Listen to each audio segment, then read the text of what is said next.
Quatrième au championnat du monde l'an dernier, Benoît, c'est assez curieux. Hein? Il gagne à Lillehammer un mois avant et termine quatrième au championnat du monde. Avait-il perdu ses défis? Oui, il y a eu enfin de grandes enthousiasme? difficultés techniques lors des championnats du monde. C'est sans doute le plus grand rival de Elvis Stoico. Alexei Bourmanov. Un patineur qui excelle sur la présentation.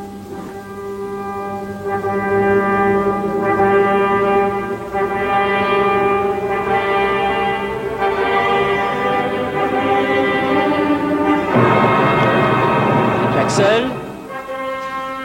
Bien réussi. Double boucle piquée avec un léger retour à l'atterrissage de niveau inférieur à Elvis Stoico.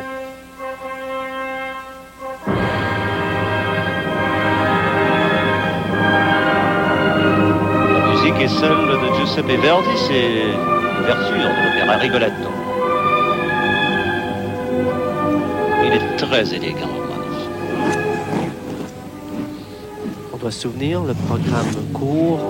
Nous devons mettre l'emphase sur l'aspect technique. C'est ce qui tranche, évidemment. Triple Lutz, bien réussi.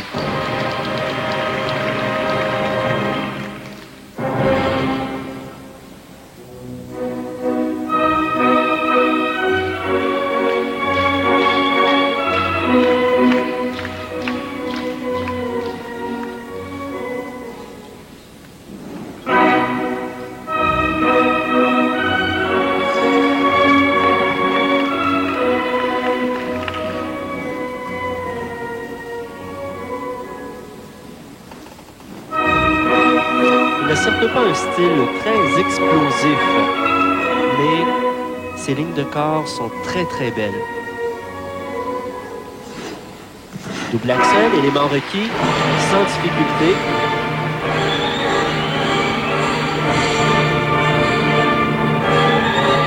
Un changement de pied dans la pirouette assise.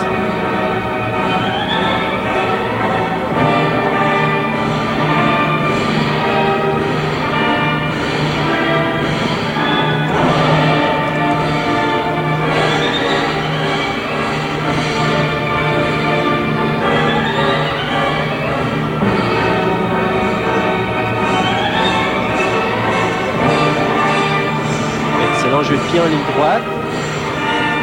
Avec la pirouette combinée. Arabesque assise.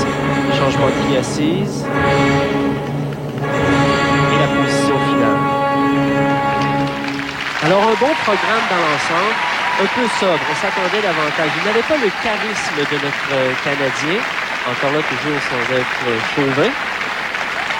Pas le dynamisme non plus. Stoico a été, selon moi, extrêmement effervescent sur la glace. Il bougeait très rapidement. Il n'y avait pas de temps mort. Vous avez raison en disant que c'était plus sobre. Et comme je l'ai dit plus tôt, on voit ici le triple axel. Regardez, il a un bon rythme dans son saut. Vous voyez, une bonne rotation. Lorsqu'il vient pour enchaîner, vous voyez, il atterrit sur les pics. Et ça a été difficile pour lui d'aller en arrière pour enchaîner avec la double boucle piquée. Il a une rotation. Ceci ne sera pas une déduction, mais c'est quand même un double saut, comparé à Elvis Stoico qui avait réussi un triple.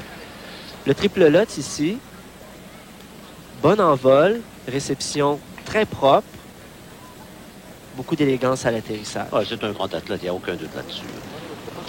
Bourmanov qui a terminé 3e aux championnats mondiaux de Prague en 96. Et l'an dernier, 94, donc au Japon, 4e. Donc, il n'était pas sur le podium, même s'il avait remporté un mois plus tôt les Olympiques à Lillehammer, médaillé d'or. 2e cette année au championnat européen, 3e l'an dernier. Alors, c'est une belle fiche quand même. Il n'a que 21 ans, il est encore tout jeune. Il tente de briser un peu le monopole canadien sur le championnat masculin. Hein. Oui. Dans les 8 dernières années, les Canadiens ont gagné 6 fois. Oui. 6 fois. Browning 4 fois, Orser 1 fois et bien sûr Stoico l'an dernier. Alors voici les notes des éléments exigés. Alors ça varie entre 5-3 et 5-7. C'est plus faible que Stoico. Oui, c'est plus faible. On a parlé, le niveau technique était moins relevé.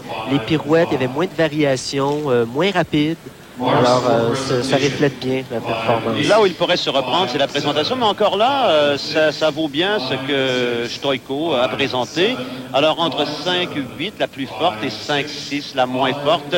Il est deuxième. Stoïko reste au premier rang.